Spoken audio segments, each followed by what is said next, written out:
नमस्कार साथियों, स्वागत है आपका क्लासेस परीक्षा जंक्शन में।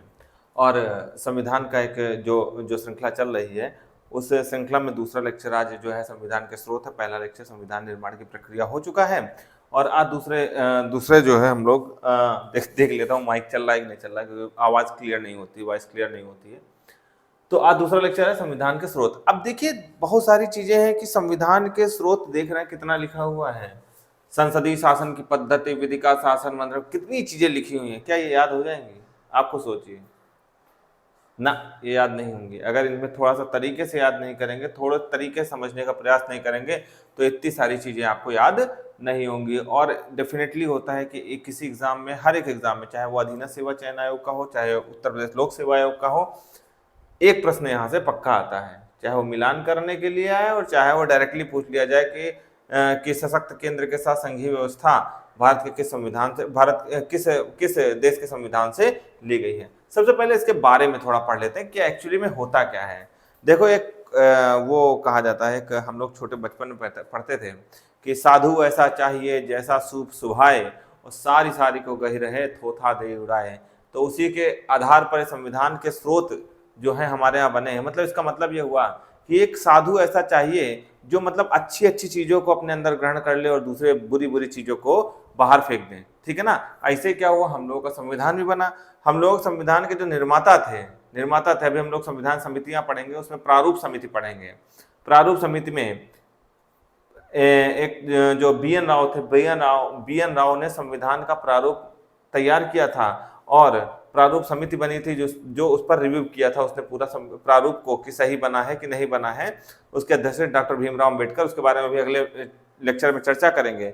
तो जब भी हमारा संविधान तैयार हुआ था, उस संविधान के ऐसा नहीं था कि हमारे देश का ही संविधान अपने यूनिक संविधान, एक नवीन संविधान लिखा गया था। नहीं, बहुत सारी चीजें जो थी हमारे देश में, बाहर के देशों से क्या किया गया था, उसे ग्रहण किया गया था, उतारा गया था, नकल किया गया था। ध्यान रखिए कि जैसे ब्रिटेन हुआ, अमेरिका हुआ, कनाडा हुआ, ठीक, ऑस्ट्रेलिया हुआ, जापान हुआ, जर्मनी हुआ, दक्षिण अफ्रीका, बहुत सारी जगहों से संविधान, बहुत सारी जगहों के में चल रहे संविधान से हम लोगों ने चुराया था। अपना चुराया का मतलब नकल की गई थी। ठीक है? और नकल, अच्छी चीज की नकल करो तो नकल नहीं कहलाती है, उस चीज को ग्रहण करना कहलाता है। अब किसी की बुराइयों को नकल करने लगे तो आप फिर अब कोई चोरी कर रहा तो आप वो चोरी करने लगो, तो वो गलत चीज होती, फिर वो नकल गलत आशय के साथ हो जाती है। ठीक, अच्छे आशय के साथ नकल हमारे देश के संविधान को निर्माण करने में की गई थी। और प्रश्न पत्र में प्रश्न यहीं से पूछा जाता है कि संविधान के स्रोत में संसदीय शासन पद्धति किस देश के संविधान से ली गई थी। तो मतलब कुल मिला के एक समग्र रूप से अगर देखा जाए तो हमारे देश के संविधान का निर्माण अपने स्तर से नहीं हुआ था। बहुत देशों के संविधान से क्या किया गया था, सहयोग लिया गया था। चलिए, अब क्या दूसरी बात आती है, क्या सर इसको पूरा रट लेना, एकदम एक अक्षर सा रट लिया जाए, मजा आ जाएगी? रट पाओगे? नहीं रट पाओगे, कतई नहीं रट पाओगे। अब क्या किया जाए, समझ लिया जाए, अपने आप रट जाएगा। समझने का, देखिए, पीसीएस का एग्जाम हो, चाहे आईएएस का एग्जाम हो, चाहे छोटा एग्जाम हो, सफल वही होता है जो स्मार्ट वर्क करता है। हार्ड वर्क लिए सुबह से शाम तक तो रट रहे हैं, नहीं याद होगा।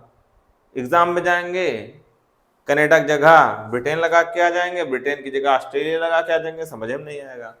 चलिए, इसको समझते हैं। देखिए, हर एक देश के संविधान में कुछ अच्छी चीज ही होगी जो वहां से हम लोग ग्रहण करेंगे।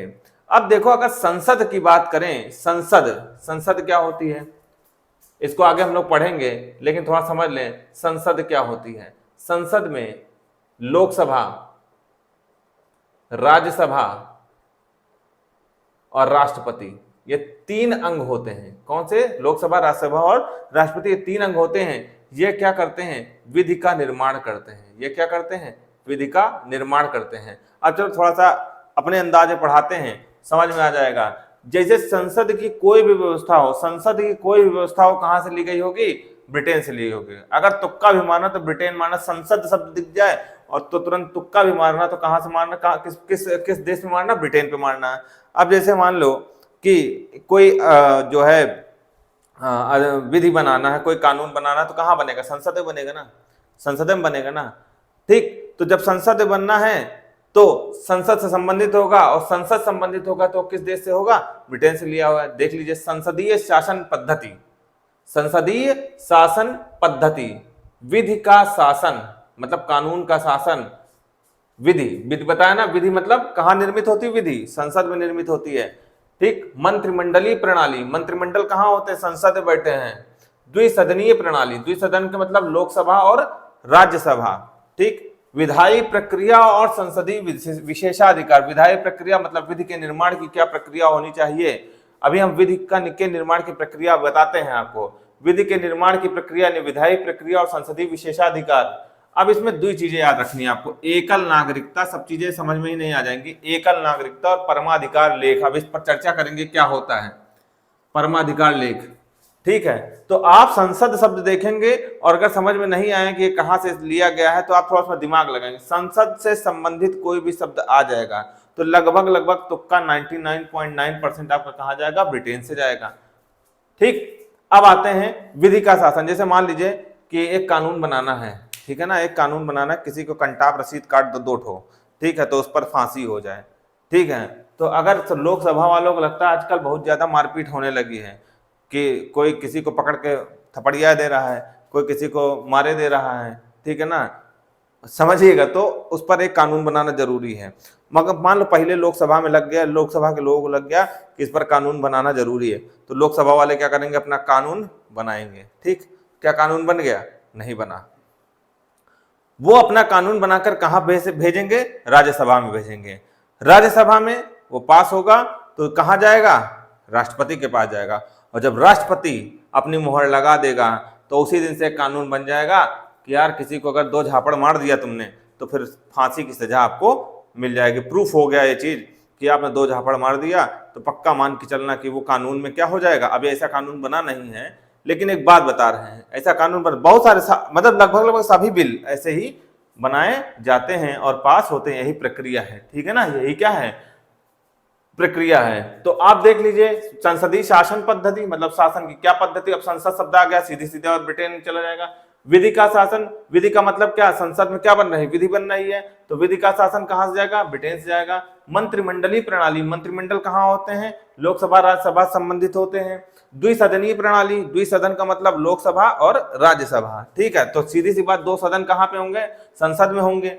ठीक है, विधायी प्रक्रिया की बात करते हैं, विधायी प्रक्रिया कहां से आएगी, विधायी प्रक्रिया और संसदीय विशेषाधिकार। विधायी प्रक्रिया का सीधा सीधा मतलब समझ गए कि नहीं समझ गए, विधायी प्रक्रिया का मतलब किस प्रक्रिया के तहत हमारा विधि यानी कानून बना हुआ है। ठीक, अब आता है एकल नागरिकता और परमाधिकार लेख। एकल नागरिकता का मतलब ये होता है कि हमारे देश की नागरिकता एक ही होगी।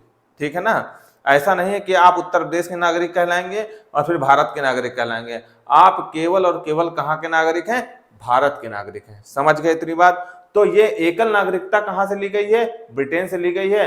अब आते हैं परमाधिकार लेख पर। परमाधिकार लेख क्या होता है, परमाधिकार लेख का मतलब ये होता है कि हमारे देश में अगर कोई भी कानून बनना होता है, हमारे देश में कोई भी कानून बनना होता है तो लोकसभा, राज्यसभा और फिर अंत में राष्ट्रपति के पास जाता है। ठीक, यानी परमाधिकार, कोई भी कानून बनना है तो लोकसभा, राज्यसभा या राष्ट्रपति, या फिर राज्यसभा फिर लोकसभा फिर राष्ट्रपति के पास जाएगा। अंतिम रूप से मोहर कौन लगाएगा, राष्ट्रपति लगाएगा। ठीक, अब परमाधिकार का क्या मतलब हुआ, राष्ट्रपति ऐसा नहीं है कि राष्ट्रपति जो है कुछ भी निर्णय अपने आप से ले लेगा। ठीक है ना, कुछ चीजों को छोड़कर राष्ट्रपति को हर एक निर्णय के लिए किस पर डिपेंड रहना पड़ता होगा, मंत्रिमंडल पर निर्भर करना पड़ता होगा।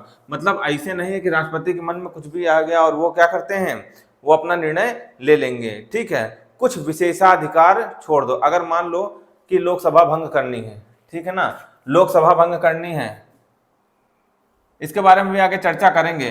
ठीक है, लगभग हम आपको बता दें कि राष्ट्रपति को सारे निर्णयों के ऊपर किसके ऊपर अधीन रहना पड़ता है, मंत्रिमंडल के ऊपर। बिना मंत्रिमंडल के पूछे राष्ट्रपति निर्णय नहीं लेते अधिकांश मामलों में। ठीक, मंत्रिमंडल में कौन से आते हैं, जो भी लोकसभा के जैसे प्रधानमंत्री हुए और उनकी कैबिनेट में जितने भी लोग होते हैं वो मंत्रिमंडल में आते हैं, उनसे निर्णय पूछे बिना निर्णय नहीं लिया जा सकता है राष्ट्रपति के द्वारा। कुछ चीजों को छोड़कर, कुछ, अब मान लीजिए लोकसभा भंग करनी है, ठीक है ना, लोकसभा भंग करनी है तो उन्हें थोड़ी ना पूछ लेंगे जाकर तुमको भंग किया जाए कि नहीं किया जाए। कुछ चीजों को छोड़कर कुछ चीजों में विशेषाधिकार होता है राष्ट्रपति का, उसे परमाधिकार लेख कहते हैं। कुछ चीजों पर अगर ना भी समझ में आए पूरी चीजें, बस इतना सोच लेना कि ऐसे मामले जिसमें राष्ट्रपति को मंत्रिमंडल से पूछने की विचार करने की कोई आवश्यकता न पड़े, वही परमाधिकार लेख के अंतर्गत आते हैं। समझ में आ गई होगी बात हमारी। ठीक, तो संसद से संबंधित जितने भी, यहां एक शब्द में देख लीजिए, संसद से संबंधित कुछ भी होगा किसमें जाएगा, ब्रिटेन से लिया गया होगा। अगर नहीं भी आता, जैसे मान लीजिए कभी आप तुक्का मारे ना, तो कैलकुलेटिव तुक्का मारे, मान लीजिए ये चैप्टर आप लास्ट में रिवाइज नहीं कर पाए, लेकिन एक चीज दिमाग में हमेशा रहेगी, संसद से संबंधित कुछ भी है तो कहां जाएगा, वो ब्रिटेन से जाएगा। ठीक है ना, कोई दिक्कत इसमें। संसद में क्या बनता है, विधि बनती है, विधि से संबंधित कोई चीज जाएगी तो कहां जाएगी, ब्रिटेन से जाएगी। ठीक, इतनी बात है। एकल, इसमें बस याद करने वाली कौन सी है, एकल नागरिकता याद करने वाली है, और परमाधिकार लेख याद करने वाला है। परमाधिकार लेख के बारे में हम लोग बता चुके हैं। ऐसा अधिकार राष्ट्रपति को मिलता है इसके माध्यम से जिससे उसको मंत्रिमंडल से सलाह लेने की कोई आवश्यकता नहीं पड़ती। जरूरी नहीं कि हर चीज में पूछा पाछी लगाए। ठीक है ना, अब राष्ट्रपति यार कुछ तो अपने दिमाग से काम करेगा ही वो। ठीक, चलिए अगली बात करते हैं। अब आते हैं अमेरिका की बात, पूरा रट लोगे इसको। न्यायिक पुनराविलोकन, न्यायपालिका की स्वतंत्रता, मूल अधिकार, उच्चतम तथा उच्च न्यायालय के न्यायाधीशों को हटाया जाना, राष्ट्रपति पर महाभियोग। रट लोगे, नहीं रट पाओगे, इसको थोड़ा समझ लीजिए, याद हो जाएगा। देखो, हर एक चीज में न्याय आया है। जैसे वहां पे हर चीज में संसद आ रही थी, विधि आ रहा था, यहां हर एक चीज में न्याय आया है। देखिएगा, इसको समझाने का प्रयास करते हैं। न्यायिक पुनराविलोकन मतलब जो भी न्याय उसको दोबारा से रिव्यू करना, सही है न्याय दिया गया कि गलत, उसको बोलते हैं न्यायिक पुनराविलोकन। तो न्यायिक पुनराविलोकन हो गया, न्याय यहां पे भी आया है। न्यायपालिका की स्वतंत्रता, ठीक, इसीलिए न्यायाधीशों को जल्दी भिड़ता नहीं है, चाहे वो डीएम हो, चाहे एसडीएम हो, चाहे आईपीएस अधिकारी कोई भी हो, क्योंकि न्यायपालिका स्वतंत्र है। ठीक है, न्यायपालिका की स्वतंत्रता, यहाँ पे भी क्या आया है, न्याय आया है। ठीक, मूल अधिकारों का संरक्षण कौन करता है। मूल अधिकार समझ लीजिए कुछ ऐसे अधिकार आपको जनता होने के, जैसे कुछ लोग नए हैं उनको नहीं समझ में आएगा, लेकिन फिर भी समझिएगा। जैसे हम भारत के देश के लोग हैं, ठीक है ना, तो हमको अनुच्छेद 12 से लेकर 35 तक मूल अधिकार मिले हैं। ठीक है ना, मूल अधिकार का मतलब क्या होता है, एक शॉर्ट में समझ लीजिएगा। जनता को ऐसा अधिकार मिले जिस पर बमुश्किल रोक लगाई जा सके, बमुश्किल शासन द्वारा रोक लगाई जा सके, उसको क्या बोलते हैं, मूल अधिकार बोलते हैं। 12 से लेकर अनुच्छेद 35 तक इस पर जल्दी रोक नहीं लगाई जा सकती। जैसे कुछ एक हैं, जैसे विधि के समक्ष समानता, मतलब कानून के समक्ष सब लोग समान हैं। आर्टिकल 14 होता है, कानून के समक्ष सब लोग समान हैं। एक आध दो इंपॉर्टेंट बना लें। ऐसा तो है नहीं कि कानून के समक्ष किसी को रोक लिया जाएगा कि नहीं तुम जो है वहां नहीं जा सकते हो, ऐसा नहीं है। हर आदमी जो है कानून के समक्ष समान है। भेदभाव करने का अनुच्छेद 17 में आता है। ठीक है ना, बहुत सारे आते हैं। हम ताबड़तोड़ बोलेंगे, हम कहीं भी कुछ भी बोल देंगे, इसे अभिव्यक्ति की आजादी बोलते हैं। आर्टिकल 19 में देखे हो नहीं हो कि पत्रकार लिए घुमा करते हैं, प्रेस की स्वतंत्रता। ठीक है, पत्रकार लिए कहीं किसी कार्यालय में घुसे जा रहे हैं तो कहीं किसी कार्यालय में घुसा, किस आर्टिकल के तहत, आर्टिकल 19 के तहत। तो मतलब 12 से लेकर अनुच्छेद 35 तक जो भी है वो मूल अधिकार के अंतर्गत आता है। तो मूल अधिकारों का संरक्षण कौन करता है, न्यायपालिका करती है। कौन करती है, मूल अधिकारों का संरक्षण कौन करता है, न्यायपालिका करती है। यानी आपका अगर मूल अधिकार का हनन हो रहा है, ठीक है, अगर आपकी बोलने की आजादी छीनी जा रही है, आप कहां जा सकते हैं, चाहे उच्च न्यायालय जाइए, चाहे सर्वोच्च न्यायालय जाइए, आगे चर्चा करेंगे। तो उसका संरक्षण करने का अधिकार किसके पास है, न्यायपालिका। तो यहां पे भी न्याय आ गया।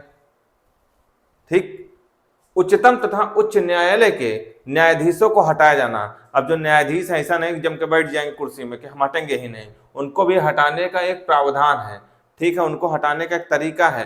यहाँ पे भी न्यायालय आ गया, न्याय आ गया। ठीक है, राष्ट्रपति पर महाभियोग, ये एक अर्ध न्यायिक प्रक्रिया है। अर्ध पूरी तरीके से न्यायिक नहीं है, अर्ध न्यायिक प्रक्रिया है। ठीक, इसके बारे में आगे चर्चा करेंगे, राष्ट्रपति वाला चैप्टर पढ़ाएंगे कि अर्ध न्यायिक प्रक्रिया होती क्या है। लेकिन अभी ध्यान रखिएगा, यहाँ पे क्या आ गया, न्याय आ गया। सब चीज एक ही दिन पढ़ लोगे तो फिर दिक्कत होने लगेगी। न्याय आ गया, तो आप ये ध्यान रखिए, जहां पे भी न्याय से संबंध होगा वहां पर क्या हो जाएगा, आपका अमेरिका से लिया जाएगा। ठीक, वो कहां से लिया जाएगा? अमेरिका से लिया जाएगा। तो ये भी हमको लगता है कि दूसरा भी आप लोगों को समझ में आ गया होगा। ठीक,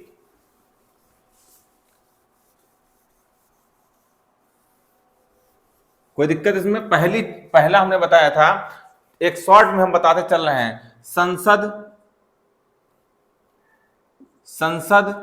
और संसद संबंधित विधि मतलब कानून, ये कहां से लिया जाएगा? ये लिया जाएगा ब्रिटेन से। ठीक, न्याय से संबंधित कुछ भी आएगा, न्याय से संबंधित कुछ भी आएगा, वो कहां से लिया जाएगा? अमेरिका से लिया जाएगा। ये मैं कोई ये नहीं कह रहा हूं कि 100% ऐसा होगा ही, लेकिन अधिकांश मामलों में 90%, 99% मामलों में यही होगा। अगर मान लीजिए एग्जाम में बैठकर आपको कुछ ना समझ में आए तो आप इसको लेकर आप क्या कर सकते हैं? आगे बढ़ सकते हैं। ठीक है, तुक्का भी मारा जाता है ना, तो कैलकुलेटिव तुक्का मारा जाता है, ऐसा नहीं कुछ भी उठा के जय बाबा जी कर दो, चार में से कोई जहां पे पेन पड़ जाए वही आंसर होगा। आप तुक्का भी मारेंगे, मान लीजिए आपको कुछ भी पूछा गया नहीं समझ में आया वहां पे, ठीक है, विधि द्वारा स्थापित सॉरी जैसे संसदीय प्रक्रिया अगर आ गया, कहीं भी संसद देख लिया आपने, नहीं समझ में आ रहा, आप ब्रिटेन मारेंगे। ठीक है, न्याय से संबंधित कुछ भी आ गया, न्याय पुनरावलोकन आ गया, कुछ मान लीजिए नहीं आ गया, एट इंस्टेंट याद आ गया, न्याय से संबंधित किस देश, न्याय से कौन सा देश संबंधित रहा? अमेरिका रहा, वहां से भी आप जो है इसको फेच आउट कर सकते हैं। बेटा ये एग्जाम में बहुत इंपॉर्टेंट आता ही है, चाहे कोई सा भी एग्जाम हो, तो आप इसको समझ याद कर लीजिएगा। ठीक है ना, याद कर लीजिएगा, देख लीजिएगा, समझ लीजिएगा। अब आता है सशक्त केंद्र के साथ संघीय व्यवस्था, केंद्र द्वारा राज्यपालों की नियुक्ति। ठीक है ना, अवशिष्ट शक्तियां केंद्र में निहित होना, उच्चतम न्यायालय का परामर्शी न्याय निर्णयन। ठीक है, अगर इसको हम थोड़ा छोड़ दें तो आप देखिएगा तीन ऊपर वाले, उनमें कोई ना कोई समानता आपको मिल रही, इसको छोड़ दीजिए। अगर आप देख लीजिएगा ऊपर वाले तीन हैं, जैसे सशक्त केंद्र के साथ संघीय व्यवस्था। देखिए हमारा देश राज्यों का संघ है, क्या है? राज्यों का संघ है, मतलब सारे संघ का मतलब होता है पॉजिटिव संघ, इसको बोलते हैं संघ। एक राज्य, दो राज्य, तीन राज्य, चार राज्य, मतलब देश के सभी राज्यों को मिलाकर एक हमारा देश बना है, एक बना है संघ, उसको बोलते हैं केंद्र। ठीक है, और हमारे ऐसा प्रावधान है, कोई राज्य हमारे संघ से अलग नहीं हो सकता, मतलब इस चुंबक से कोई मैग्नेट अलग नहीं हो सकता, इस चुंबक से, बीच वाले मैग्नेट से कोई भी लोहा अलग नहीं हो सकता। मान लो राज्य एक लोहा है, तो कोई भी लोहा इस चुंबक से अलग नहीं हो सकता, इस मैग्नेट से अलग नहीं हो सकता, इसे ही राज्यों का संघ कहते हैं। अगर हम संघ व्यवस्था करें, संघीय व्यवस्था की बात करें, संघीय प्रणाली की बात करें, तो हमेशा ध्यान रखना कनाडा से आएगा। संघ का मतलब समझिए कि नहीं? संघ का मतलब होता है जुड़ाव, संघ का मतलब क्या होता है? जुड़ाव। सभी राज्य जुड़ कर क्या बना दिए? संघ बना दिए। और संघीय व्यवस्था अगर आ जाएगा तो कनाडा से लिया जाएगा। कहां से लिया जाएगा बेटा? कनाडा से लिया जाएगा। कहीं पे भी देखें, सशक्त केंद्र के साथ संघीय व्यवस्था, यहां संघ आया है कि नहीं आया है?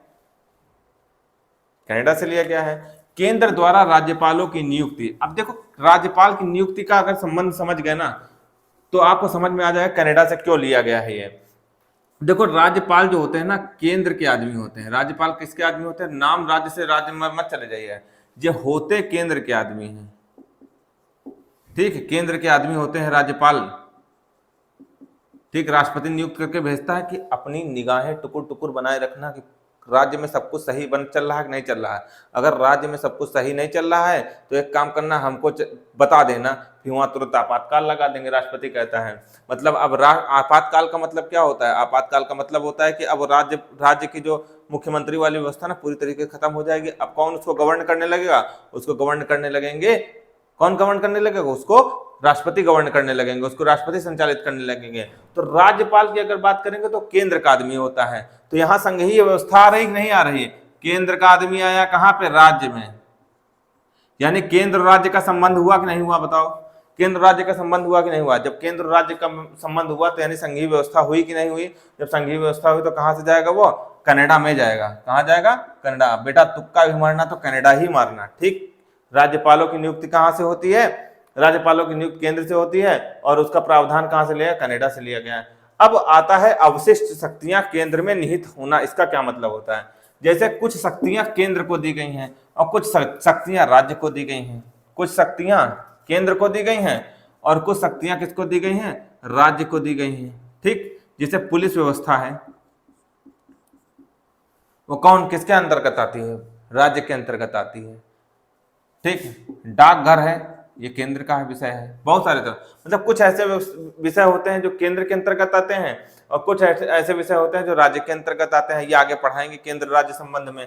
ठीक है, तो अगर केंद्र और राज्य मतलब ऐसा कोई व्यवधान उत्पन्न हो गया कि ये केंद्र के शक्ति के अंतर्गत आता है कि राज्य की शक्ति के अंतर्गत आता है, तो एक संविधान में प्राविधान है कि ना यहाँ का है ना यहाँ का है, तो उसको मान लिया जाता है क्या है? अवशिष्ट है, मतलब अवशेष शक्तियां हैं। अवशेष शक्तियां किसके पास जाएंगी? बड़े के पास जाएंगी, केंद्र के पास जाएंगी। ठीक है, जैसे मान लो कुछ काम है घर से अपने समझ लो, कुछ काम है जो कि बड़े भाई को दे दिए गए, भैया ऐसा करना, तुम कर लेना। ठीक है, कुछ काम है जैसे छोटे को दे दिया गया, भैया छोटे अपना निर्णय ले लेंगे इसमें और छोटे अपने स्तर से काम कर लेंगे। लेकिन कुछ ऐसे समस्या मान लो आ गई, अचानक से कोई ऐसा आपातकालीन स्थिति आ गई कि न समझ में आए, बड़ा कहे कि यार हमने छोटों को दिया है, छोटा कहे आदमी बड़े को दिया है, हम नहीं करेंगे, बड़ा कहे हम नहीं करेंगे। अच्छा, समाज किसको कहेगा? आप ये सोचो, समाज किसको कहेगा?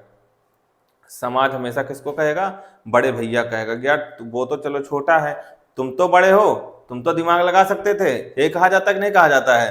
तो यानी अवशेष शक्तियां किसके ऊपर, मतलब ऐसी कोई भी शक्ति की बात आ जाए जो जिसका प्रावधान ना केंद्र में है ना राज्य में है, तो वो किसके अंतर्गत मानी जाएगी? केंद्र के अंतर्गत मानी जाएगी। समझ में आ गई बात? अगर मान लो उत्तर प्रदेश राज्य के अंतर्गत कोई ऐसा शक्ति का प्रयोग किया जाना है जो उसने नहीं किया, क्यों? क्योंकि वो प्रावधानित नहीं है, वो सूचीबद्ध है ही नहीं कि ये इनकी शक्ति में आता भी है।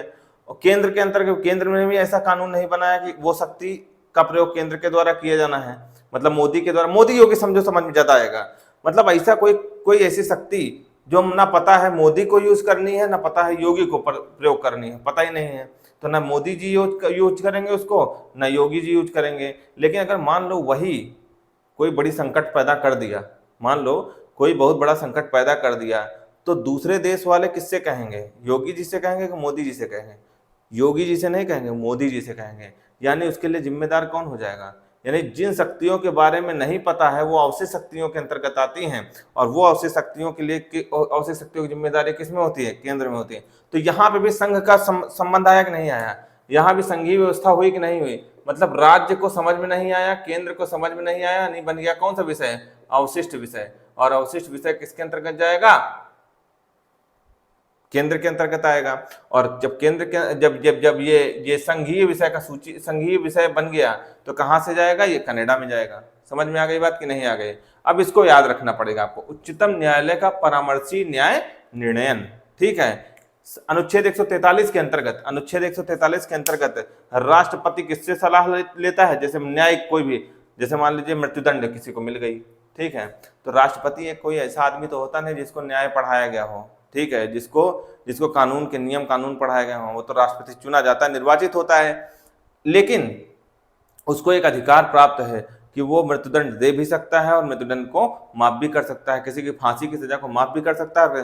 तो कोई ना कोई कानून के तहत ही तो ऐसा काम करेगा। आप उसको समझ में नहीं आ रहा कि कौन सा कानून हम लगाएं, तो किसका सलाह लेता है? किससे सलाह लेता है? उच्चतम न्यायालय से सलाह लेता है।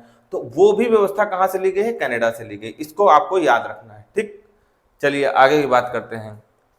इतना शायद आप लोगों को याद हो गया होगा।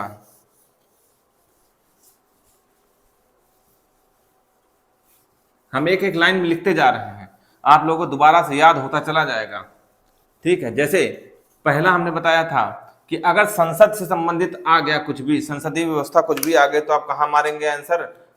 ब्रिटेन में मारेंगे। संसद से संबंधित आ गया तो कहां से मारेंगे? ब्रिटेन मारेंगे। अगर नहीं याद आया कोई चीज समय पर तो ठीक, पहली बात तो याद ही कर लीजिएगा, नहीं समझ में आया तब। अगर न्याय से संबंधित कोई भी चीज आ गया तो कहां आंसर मारा जाएगा? अमेरिका मारा जाएगा। अगर संघ से संबंधित आएगा तो अगर पहली बात तो याद कर लेना, और नहीं याद हुआ तो आप एक बात मान लीजिएगा, वो कहां जाएगा? कनाडा। ठीक, संघ और राज्य के अंतर्गत कोई बात आएगी तो कनाडा में जाएगा। अब आते हैं अगला, संसद के दोनों सदनों की संयुक्त बैठक। देखो अब यहाँ पे इसको इसलिए याद रखना पड़ेगा कि संसदीय व्यवस्था आप देखेंगे तो आप तुरंत कहाँ भागेंगे? ब्रिटेन की ओर भागेंगे। तो अगर संसद के दोनों सदनों की संयुक्त बैठक हो जाए, जैसे इसका मतलब समझा दे रहे हैं, जैसे मान लीजिए अभी हमने पहले बताया था कि अगर कोई, जैसे मान लीजिए कि एक किसी को गाली देने पर फांसी की सजा का प्रावधान होना है, एक कानून बनना है। ठीक है, कि किसी को अभद्र भाषा का प्रयोग कर दिया तो उस पर आपको फांसी देनी है। ठीक है ना, अभद्र भाषा, एक उदाहरण लेकर समझा रहे हैं, अभद्र भाषा पर फांसी की सजा का प्रावधान होना है। ठीक है ना, ये सोचा किसने सबसे पहले? ये मान लीजिए लोकसभा ने सोचा, ये लोकसभा ने सोचा कि भाई किसी को अभद्र भाषा प्रयोग कर दो, फांसी दे दो। ठीक, तो ये गया राज्यसभा में, राज्यसभा में। ठीक है, राज्यसभा में भी वालों ने भी ये कह दिया कि हाँ भाई ये बात सही है कि अभद्र भाषा कोई प्रयोग करेगा तुरंत फांसी दे दी जाएगी। तो ये दोनों उठा के कहाँ जाएगा? अब राष्ट्रपति के पास अंतिम मोहर के लिए। ठीक, राष्ट्रपति, और राष्ट्रपति अगर मोहर लगा दिए तो सीधे सीधे ये बन जाएगा विधि, ये बन जाएगा कानून, और कानून जिस दिन से बन गया उस दिन से आप किसी को गाली दे देंगे तो तुरंत आपको फांसी की सजा हो जाएगी। ठीक, तो एक चीज ध्यान रखिएगा, अगर मान लीजिए लोकसभा और राज्यसभा, लोकसभा ने कहा कि हाँ भाई अभद्र भाषा का प्रयोग करने पर फांसी की सजा का प्रावधान होना चाहिए। ठीक है, और राज्यसभा वालों ने कहा यार एक बात बताओ, इस तरह से सारे नेता फांसी के सारे हकदार हो जाएंगे, क्या एक दूसरे गालियां देते रहते हैं। ठीक है, तो लोकसभा में तो पास हो गया क्योंकि लोकसभा के नेता बहुत अच्छे वाले हैं, और राज्यसभा वाले गाली गलौज करने वाले हैं, तो राज्यसभा कभी पास होने देगी? नहीं हो देगी। तो क्या होगा, जब डिस्प्यूट की कंडीशन आ जाए, जब विवाद की कंडीशन आ जाए, विवाद की, तो विवाद में क्या होगा? संयुक्त बैठक का प्रावधान अनुच्छेद 108 के अंतर्गत है। वो बाद में अनुच्छेद सब बाद में पढ़ाएंगे। कौन सा अनुच्छेद आपको 395 में अनुच्छेद सब थोड़ी रट डालोगे, उसमें कुछ ना कुछ अनुच्छेद छोड़ने हैं, कुछ याद करने हैं, तो बाद में पढ़ाएंगे। तो एक संयुक्त अधिवेशन का, एक संयुक्त बैठक का प्रावधान है, और संयुक्त बैठक के अगर मान लीजिए लोकसभा राज्यसभा की जब डिस्प्यूट होता है, विवाद हो जाता है, संयुक्त बैठक है, तो वो कहाँ से लिया गया है प्रावधान? ऑस्ट्रेलिया से लिया गया है। ठीक, कोई दिक्कत इसमें नहीं। उद्देशिका की भाषा कहाँ से ली गई है? उद्देशिका का हमने बताया था कि जवाहरलाल नेहरू ने, जब पहला लेक्चर बताया है तो उसमें हमने बताया कि जवाहरलाल नेहरू द्वारा उद्देश्य प्रस्ताव रखा गया था। ठीक है ना, वही उद्देशिका बन गया। इसका मतलब क्या था कि हमारे संविधान के निर्माण का क्या मतलब होना चाहिए। ठीक है ना, क्या अर्थ है, क्या आशय है, ठीक है, उसका उद्देश्य क्या है, वही उद्देशिका है। ठीक, एक तरह और समझ लें कि जब हम लोग कोई किताब पढ़ते हैं, कोई किताब खोलते हैं, तो सबसे पहले एक इंडेक्स आ जाता है। ठीक है, उसके आगे थोड़ा बढ़ते हैं तो उसमें देख लेते हैं प्रस्तावना लिखी होती है। क्या लिखी होती है? प्रस्तावना। अगर प्रस्तावना को हम दूसरे शब्द में देखें तो उसको हम लोग क्या कहते हैं? उद्देशिका कहते हैं। प्रस्तावना को ही क्या कहते हैं? उद्देशिका कहते हैं। ठीक, तो उद्देशिका और प्रस्तावना दोनों एक ही चीज है। पहली बात तो ये दिमाग में रखें। इससे क्या मतलब होता है, ये क्या है ये? अब आप समझ लो, कॉन्स्टिट्यूशन, संविधान की पूरी किताब आप अगर नहीं पढ़ने का समय है, ठीक है, तो आप केवल प्रस्तावना पढ़ लीजिए, आपको समझ में आ जाएगा कि संविधान लिखा क्यों गया है, संविधान में क्या क्या लिखा हुआ है। लगभग एक आइडिया लग जाएगा। सब कुछ तो नहीं लिखा रहता है, लेकिन एक आइडिया जरूर मिल जाएगा आपको। यही है उद्देशिका, यही है प्रस्तावना। यानी आपके पास किताब पढ़ने का समय ना हो तो आप क्या करें? इंडेक्स पढ़ लीजिएगा उसका, इंडेक्स नहीं, उसकी प्रस्तावना पढ़ लीजिएगा। आपको समझ में आ जाएगा कि ये किताब किस विषय पर आधारित है, इस किताब को लिखने का उद्देश्य क्या है, इस किताब में क्या क्या चीजें दी हुई, सारी चीजें आपको क्लियर हो जाएंगी। वही क्या है? उद्देशिका। अब उस उद्देशिका की भाषा कैसी होनी चाहिए? ये कहाँ से लिखा है? ऑस्ट्रेलिया से। ये कहाँ से लिया गया है? ऑस्ट्रेलिया से लिया है। मतलब ऐसी भाषा सहज और सरल होनी चाहिए जो सबके दिमाग में आ जाए। वैसे ऐसा है नहीं कानून की भाषा, मतलब आप अगर पढ़ने लगिए, ठीक है, कानून की किताब यानी विधि की किताब यानी आप कॉन्स्टिट्यूशन पढ़ने लगे, तो ऐसा नहीं कि आपको सब कुछ समझ में आ जाए, ऐसी ऐसी भाषा लिखी हुई। लेकिन फिर भी एक बात हम करते हैं, सहज और सरल भाषा होनी चाहिए उद्देशिका की। ये कहाँ से लिया गया है? ऑस्ट्रेलिया। ठीक, अब अगला आता है समवर्ती सूची की व्यवस्था। कुछ विषय होते हैं जो राज्य सूची के विषय होते हैं, मतलब राज्य इन पर काम करेगा। कुछ होते हैं केंद्र सूची के विषय होते हैं, ये आगे हम लोग डिस्कस करेंगे।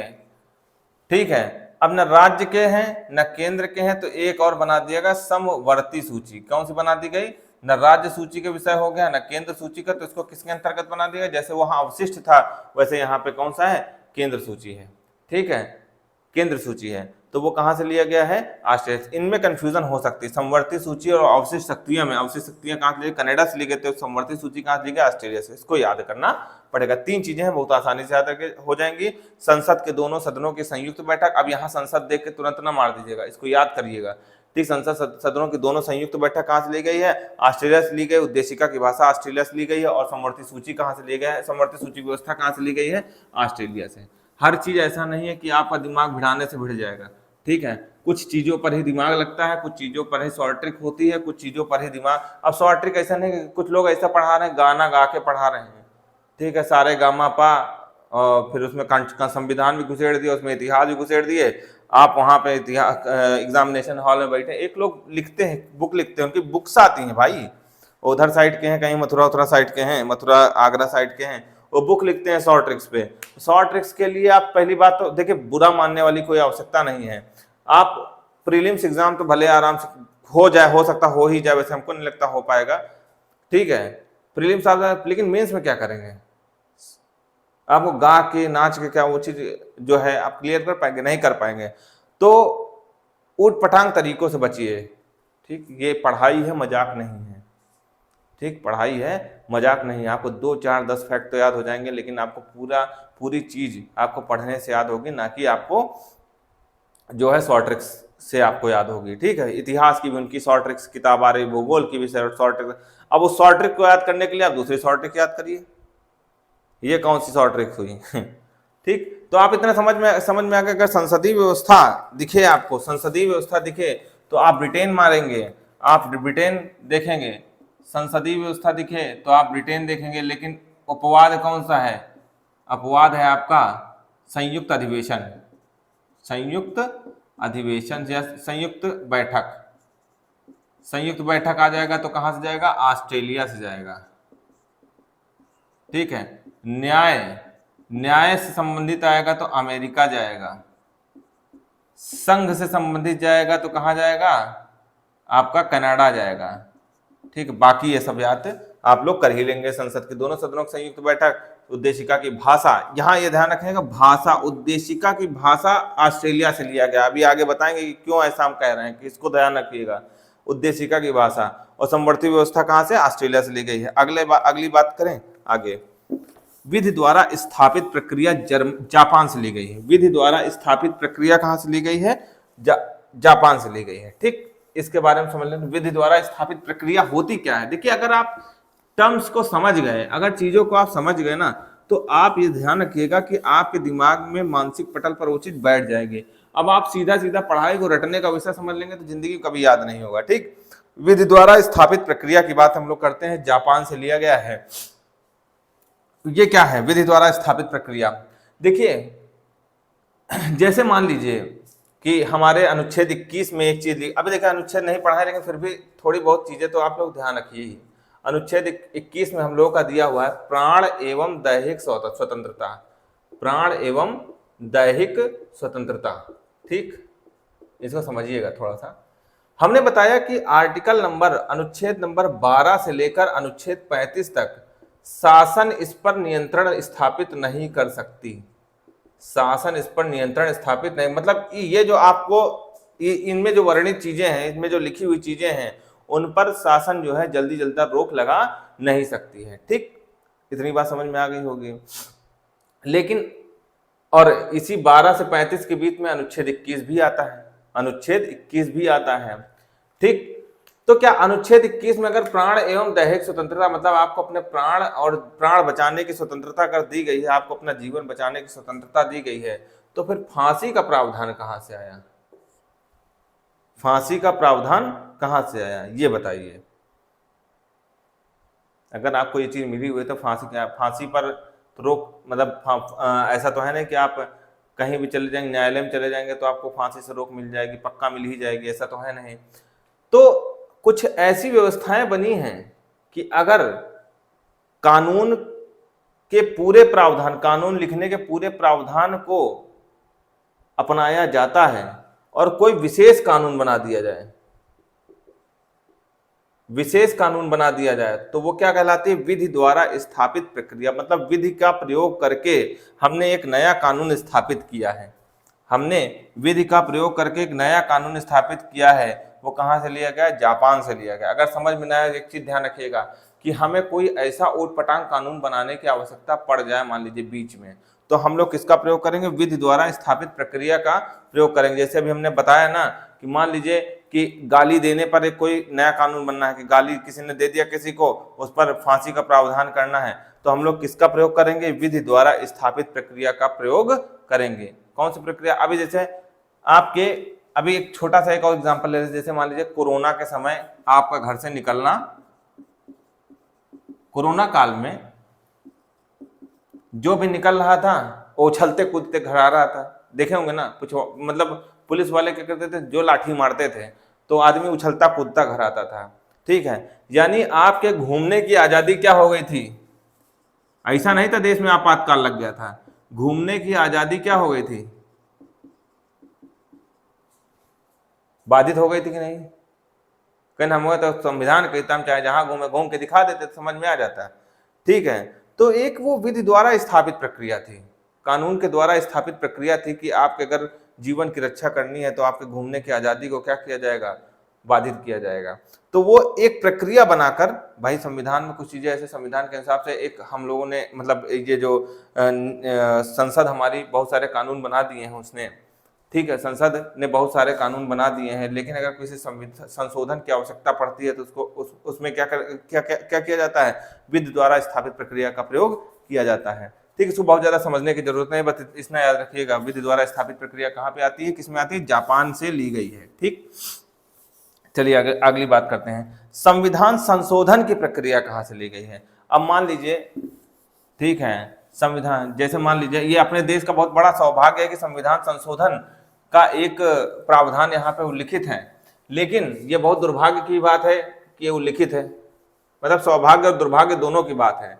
जैसे मान लीजिए कि जब संविधान निर्माण हुआ था तो अनुच्छेद 395 अनुच्छेद थे, तो उसमें अनुच्छेद 368 के तहत एक बात रखी गई कि मान लीजिए हो सकता है कि आज की तिथि में हमें लग रहा है कि यह कानून सही है, ठीक है, लेकिन आने वाले समय में एक ऐसा पर्यावरणीय कंडीशंस बन जाएं या ऐसी आपात की स्थिति आ जाए कि हमें उस कानून को रद्द करना पड़ जाए, उस कानून को हमें जो है हटाना पड़ जाए, उस कानून को समाप्त करना पड़ जाए, ठीक है, तो हमें क्या करना पड़ेगा? संविधान में संशोधन करना पड़ेगा। हमें क्या करना पड़ेगा? संविधान में संशोधन करना पड़ेगा। और उस संविधान में संशोधन की प्रक्रिया कहाँ से ली गई है? उस संविधान में संशोधन की प्रक्रिया को कहाँ से अपनाया गया? दक्षिण अफ्रीका के संविधान से अपनाया गया है। कोई दिक्कत इसमें? इतने में कोई दिक्कत नहीं होनी चाहिए। तो एक बार पुनः हम लोग बात कर लेते हैं, अगर संसदीय व्यवस्था आ जाएगी तो कहाँ से आएगी? ब्रिटेन से। संयुक्त अधिवेशन छोड़ दीजिएगा, संयुक्त अधिवेशन छोड़ दीजिएगा, ठीक है, संयुक्त बैठक छोड़ दीजिएगा। अगर न्याय की प्रक्रिया आ जाएगी तो कहाँ से ली जाएगी? अमेरिका से ली जाएगी, ठीक। अगर संघ की बात की जाएगी तो कहाँ से आएगी? संघीय व्यवस्था आ जाएगी तो कनाडा से आ जाएगी, ठीक। बाकी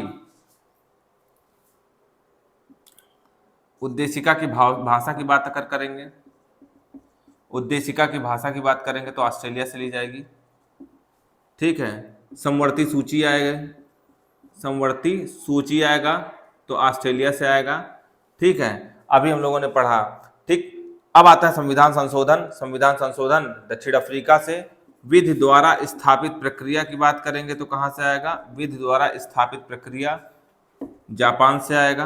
विधि द्वारा स्थापित प्रक्रिया कहाँ से लिया गया है? जापान से लिया गया है। इनको याद करते जाइएगा, बार बार लगातार इस वीडियो को देखिएगा तो आपको वैसे भी याद हो जाएगा। अब आता है मूल कर्तव्य। मूल कर्तव्य हो गया, और प्रस्तावना में सामाजिक, आर्थिक और राजनीतिक न्याय होगा। ये कहाँ से लिए गए हैं दोस्त? ये लिए गए यूएसएसआर यानी सोवियत संघ से लिया गया है। कहाँ, कौन सी चीज? मूल कर्तव्य। और मूल कर्तव्य एक चैप्टर ही है आपका, ठीक है, इसको हम लोग आगे चर्चा करेंगे मूल कर्तव्य की। बस यहाँ एक चीज देख लीजिएगा, मूल कर्तव्य और प्रस्तावना में निहित सामाजिक, आर्थिक और राजनीतिक न्याय। देखिए इसको बहुत ध्यान से रखिएगा कि सामाजिक, आर्थिक, इसमें डायरेक्टली पूछ सकता है कि सामाजिक, आर्थिक और राजनीतिक न्याय कहाँ से लिया गया? सामाजिक, आर्थिक और राजनीतिक न्याय कहाँ से लिया गया है? अब इसके बारे में चर्चा कर लेते, थोड़ी सी चर्चा कर लेंगे। ये कहाँ से लिया गया है? ये सोवियत संघ से लिया गया है। यह कहाँ कहाँ से लिया गया? सोवियत संघ से लिया गया है। और सामाजिक, आर्थिक और राजनीतिक न्याय की बात अगर करा जाए तो यहाँ उल्लिखित कहाँ है? पीसीएस से पूछा जा चुका है, प्रस्तावना में। प्रश्न ऐसे पूछा गया था कि प्रस्तावना में कितने प्रकार के न्याय का उल्लेख है? तो 3 प्रकार के, सामाजिक, आर्थिक और राजनीतिक न्याय, 3 प्रकार के न्याय का उल्लेख है। इसके बारे में थोड़ा चर्चा कर लेते हैं। जब हमारा संविधान बन रहा था तब हमारे यहाँ दलितों की कंडीशंस बहुत खराब थी। दलित हुए, नीचे तबके के लोग हुए, SC ST हुए, इवन OBC लोग भी हुए, ठीक है ना, OBC लोग भी हुआ, उनकी कंडीशन बहुत खराब थी। तो उनकी सामाजिक कंडीशन बहुत खराब थी और उनके सामाजिक कंडीशंस को उद्धार करने के लिए, उनकी सामाजिक कंडीशंस को, सामाजिक उनकी जो स्थिति थी उसको अच्छा करने के लिए हम लोगों ने प्रस्तावना में किसकी? सामाजिक न्याय की चर्चा की, ठीक है। और इसी सामाजिक न्याय में ही आर्थिक न्याय छिपा हुआ है। कौन सा? आर्थिक न्याय। अब भाई आपको अगर हम पूरी कंडीशन ही सही नहीं देंगे, आप दुकान खोलेंगे, आप नौकरी में जाएंगे, आप कुछ भी करेंगे, अगर आपकी इसी सामाजिक व्यवस्था को ही लेकर यहाँ पे आर्थिक व्यवस्था में लगा दिया जाए, जैसे मान लीजिए एक छोटी सी बात करते हैं, जैसे पहले दलितों को जो है, दलित लोगों को जो है अपने समाज में स्थिति खराब थी, उनको न शिक्षा दी जा सकती थी, उनको शिक्षा ग्रहण करने का भी अधिकार नहीं था, उनको अपने मनपसंद रोजगार करने का अधिकार नहीं था, कुछ भी नहीं। तो बताइए, जब शिक्षा ही नहीं ग्रहण कर पा रहे हैं तो शिक्षा का प्रयोग करके वो क्या अच्छी नौकरी पा सकते हैं? नहीं पा सकते हैं। जब वो उनको अपने मनपसंद काम करने का अधिकार नहीं है तो क्या वो अपना रोजगार करके, अपने मनपसंद रोजगार करके अपना पैसा कमा सकते हैं? नहीं कमा सकते। तो यानी सामाजिक न्याय की आवश्यकता थी और आर्थिक न्याय की भी आवश्यकता थी। आज की डेट में राजनीतिक न्याय की बात करते हैं। राजनीतिक न्याय देखिएगा, अपने छोटे छोटे गांव में अभी नगर पंचायत का चुनाव चल रहा है, उसमें भी इसी आरक्षण को लेकर बहुत ज्यादा ही घमासान चल रहा है, ठीक है। तो राजनीतिक न्याय मतलब, अब देखिए बहुत सारे, कोई भी चुनाव होता है, प्रधानी का चुनाव होता है, तो कहीं फलाना SC सीट है, फलाना OBC सीट है, महिला सीट है, ये सीट है, वो सीट है, तो वो किसकी देन है? वो राजनीतिक न्याय की देन। अगर ये ना दोष होता ना, तो आज भी समानता की भावना नहीं आ पाती हमारे देश में। आज हम लोग होटल में बैठ के एक साथ खाना खा लेते हैं, एक साथ हम लोग जो है कार्यालय में काम करते हैं, किसी के अंदर कोई भावना, दुर्भावना, बहुत बहुत तुच्छ मेंटेलिटी के लोगों की बात अगर छोड़ दीजिएगा, तो आज लगभग लोगों की स्थितियां समान हो चुकी हैं। मेरी बातों को कोई बुरा मत मानिएगा, लेकिन लगभग कोई बस में चलते वक्त, ट्रेन में चलते वक्त कोई किसी की जाति पूछकर नहीं बैठता है बगल में, ठीक है, कोई नहीं बैठता। और जो बैठता होगा उसकी मानसिकताएं तुच्छ हैं। तो सामाजिक, आर्थिक और राजनीतिक न्याय अगर बात की जाएगी तो कहाँ से लिया गया? सोवियत संघ से। अगर नहीं भी याद आता तो आप ध्यान रखिएगा कि हमारे देश में दलितों को सम्मान दिलाने वाला न्याय जो आया था, सामाजिक, आर्थिक और राजनीतिक न्याय, वो कहाँ से लिया गया था? सोवियत संघ से लिया गया था, ठीक है। और मूल कर्तव्य की बात करना चाहिए कि ऐसे कर्तव्य जो हमारे, जैसे कहा जाता है ना कि हमारे देश में, जैसे हमारे लोग का मम्मी पापा के पैर छूना, किसी संविधान में नहीं लिखा हुआ है, किसी चीज कहीं लिखा नहीं है कि इसको मानना, अगर नहीं मानोगे तो आपको फांसी सजा दी जाएगी। लेकिन आपके कुछ कर्तव्य देश के प्रति बनते हैं, उनको ही मूल कर्तव्य कहा जाता है। तो मूल कर्तव्य की भावना और प्रस्तावना में निहित सामाजिक, आर्थिक और राजनीतिक न्याय कहाँ से लिया गया है? सोवियत संघ से लिया गया है। इतना ही आपको पढ़ना है। अब आते हैं फ्रांस की बात करते हैं, ठीक है। गणराज्य और स्वतंत्रता, समानता और बंधुत्व की भावना कहाँ से लिया गया? फ्रांस से लिया गया है। चलिए इसकी चर्चा कर लेते हैं। गणराज्य, एक मूवी आई थी आनंद जी की, जिसमें वो बिहार के हैं शायद, और उन्होंने कहा कि अब राजा का बेटा राजा नहीं बनेगा। ऐसा नहीं है, ठीक है ना। ऐसे पहले क्या होता था? अकबर का बेटा राजा, उसका बेटा राजा, जहांगीर, शाहजहां, औरंगजेब, सब राजा ही तो कहलाए, क्योंकि राजा का बेटा क्या कहलाता था? राजा कहलाता। लेकिन जब से स्वतंत्रता की भावना आ गई हमारे संविधान में, स्वतंत्रता, समानता और बंधुत्व की भावना आ गई हमारे संविधान में, तब लोग हमारे देश में क्या है, सारे लोग मिलकर क्या करते हैं? अपने राजा का चयन करते हैं, राजा का चयन करते हैं, ठीक है। ऐसा नहीं है इसका बेटा जो होगा वो सीधा राजा बन जाएगा ना, अगर जनता ने इसको चयनित नहीं किया तो ये भी राजा नहीं बन पाएगा। तो सीधी सी बात ध्यान रखिएगा, इसको ही बोलते हैं गणतंत्र। इसको क्या बोलते हैं? गणतंत्र। अगर आपसे पूछ लिया जाए गणतंत्र का मतलब क्या होता है, तो गणतंत्र और गणराज्य का मतलब क्या होता है? तो आप सीधी सी बात बताएंगे कि अब राजा का बेटा राजा नहीं होगा, हम राजा का चुनाव करेंगे। राजा का चुनाव जहां पे होगा उसको ही गणतंत्र कहते हैं। जिस देश में राजा का चुनाव किया जाता है उसको क्या बोलते हैं? गणतंत्र बोलते हैं। ठीक, कोई दिक्कत इसमें नहीं होनी चाहिए।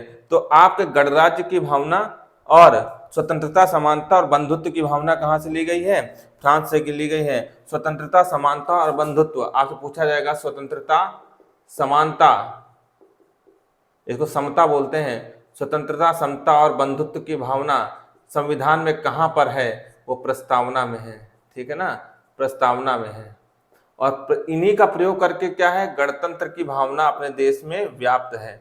गणतंत्र और गणतंत्र, इन सब ये कहाँ से लिए गए हैं? ये फ्रांस से लिए गए हैं। ये कहाँ से लिए गए हैं? फ्रांस से लिए गए हैं। ठीक, इतनी बात आप समझ गए होंगे। अब आता है अंत में आपातकालीन शक्तियां और आपात के दौरान मूल अधिकार निलंबित होना। ये कहाँ से लिया गया? जर्मनी का वेमर सिद्धांत है, वहां से लिया गया है आपातकालीन शक्तियां।